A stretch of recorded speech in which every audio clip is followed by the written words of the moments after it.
तुम्हें पता होना बहुत जरूरी है तुम्हें किस चैप्टर में कितना ध्यान देना है। आओ जरा देखते हैं। मेरी पूरी केमिस्ट्री 3 पार्ट में डिवाइड है, physical chemistry, inorganic chemistry, organic chemistry. अब तुम्हें यहीं से तुम्हारी पहली स्ट्रेटेजी बनना शुरू हो गई होगी जब तुम देखोगे फिजिकल केमिस्ट्री में बच्चों 3 चैप्टर है, सॉल्यूशन, इलेक्ट्रोकेमिस्ट्री और केमिकल काइनेटिक्स। बहुत सारे फॉर्मूले होते हैं, सारा कुछ समझाऊंगा। और अगर सिलेबस कंप्लीट हो गया है तो रिवीजन पे, और किसी वजह से सिलेबस कंप्लीट नहीं हुआ है तो अब हमें उन बचे हुए चैप्टर्स को कुछ इस तरीके से पढ़ना है जैसे हम रिवीजन में ही पढ़ते हैं, क्योंकि हमारे पास बहुत ज्यादा समय नहीं है। बच्चों, किसी महापुरुष ने कहा है कि अगर हार की संभावना ना होना तो जीत का कोई अर्थ नहीं है और ना ही है कोई मजा।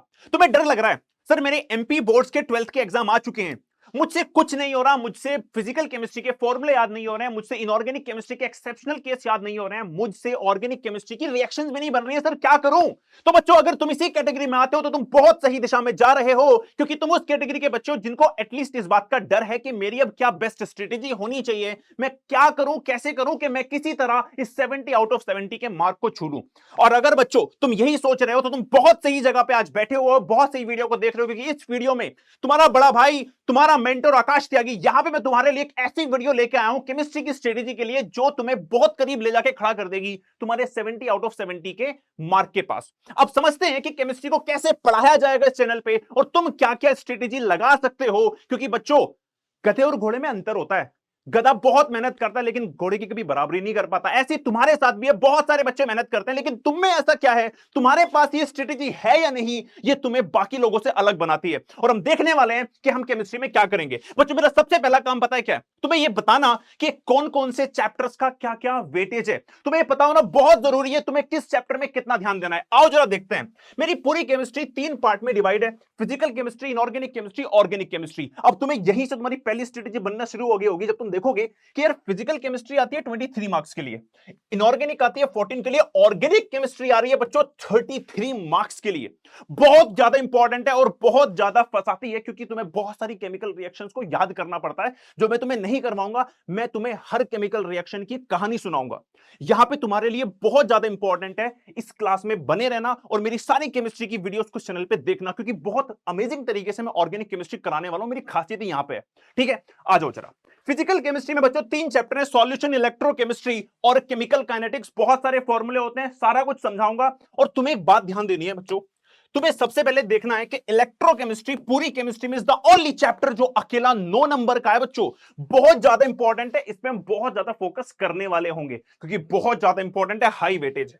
हमने अपनी फिजिकल केमिस्ट्री कर ली भैया, सॉल्यूशन समझ लिया, इलेक्ट्रोकेमिस्ट्री समझ ली, केमिकल काइनेटिक्स समझ लिया। ज्यादा ध्यान किस पे देना है बच्चों? इलेक्ट्रोकेमिस्ट्री पे देना है। चलिए सर, हो गई।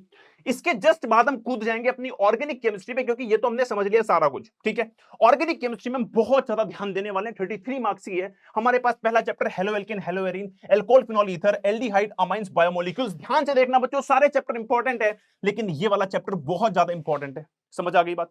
सारी के सारे रिएक्शन मैकेनिज्म तुम्हें समझाऊंगा, तुम्हें रटवाऊंगा कुछ नहीं, और तुम्हें सब कुछ यहां पे केमिकल रिएक्शन सारी की सारी समझ में आ जाएंगी। हम सबसे पहले करने वाले हैं फिजिकल केमिस्ट्री, तुम्हें भी यही करना चाहिए। फिर हम करेंगे ऑर्गेनिक केमिस्ट्री और फिर हम लगाएंगे बच्चों अपनी इनऑर्गेनिक केमिस्ट्री को। इस तरीके से हम अपना पूरा सिलेबस यहां पे इस चैनल पे करने वाले हैं। मुझे लग रहा है तुम्हें, तुम्हारे अंदर कॉन्फिडेंस आ रहा होगा कि हम केमिस्ट्री में आराम से कर जाएंगे सर, है ना? इस बाहुबली बैच में हम कुछ नया कर जाएंगे केमिस्ट्री में। अच्छा सर, अब मेरी सर ये तो मुझे समझ में आ गया हाई वेटेज कि मुझे किस चैप्टर पे कहां ध्यान देना है। ठीक है, मुझे किस चैप्टर में ज्यादा ध्यान लगाना चाहिए उसके वेटेज के अकॉर्डिंग। अब मेरे पास एक बेस्ट स्ट्रेटेजी क्या हो?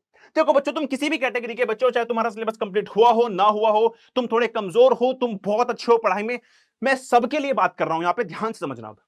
सबसे पहले तुम्हारा फोकस होना चाहिए सिलेबस कंप्लीशन पे, और अगर सिलेबस कंप्लीट हो गया है तो रिवीजन पे, और किसी वजह से सिलेबस कंप्लीट नहीं हुआ है तो अब हमें उन बचे हुए चैप्टर्स को कुछ इस तरीके से पढ़ना है जैसे हम रिवीजन में ही पढ़ते हैं, क्योंकि हमारे पास बहुत ज्यादा समय नहीं है। मैं अपनी सारी क्लास को ऐसे ही प्लान करूंगा कि तुम उसमें सब कुछ समझ भी लोगे और तुम क्वेश्चंस भी लगा लोगे। ठीक है, अच्छा सर, पहला काम मेरा हो गया।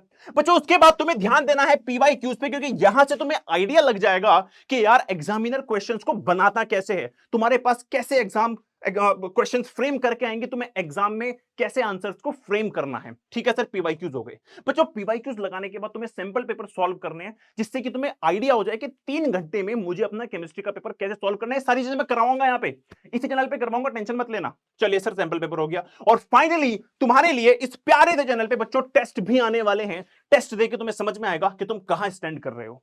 पहली स्ट्रेटेजी, इस वे में तुम्हें चलना है, इसी वे में मैं अपनी केमिस्ट्री इस चैनल पे भी लेके जाऊंगा। चलिए सर, बहुत बढ़िया बच्चों, ध्यान दो, हर एक लाइव क्लास के बाद सब कुछ समझने के बाद तुम्हें डीपीपीस दी जाएंगी, जिससे कि तुम्हें ये समझ में आ जाए कि मैंने पढ़ लिया, मुझे समझ में आ गया कि मैं क्वेश्चन सॉल्व कर सकता हूं। ये तुम्हें समझ में आएगा डीपीपीस से, समझ में आ गया सर।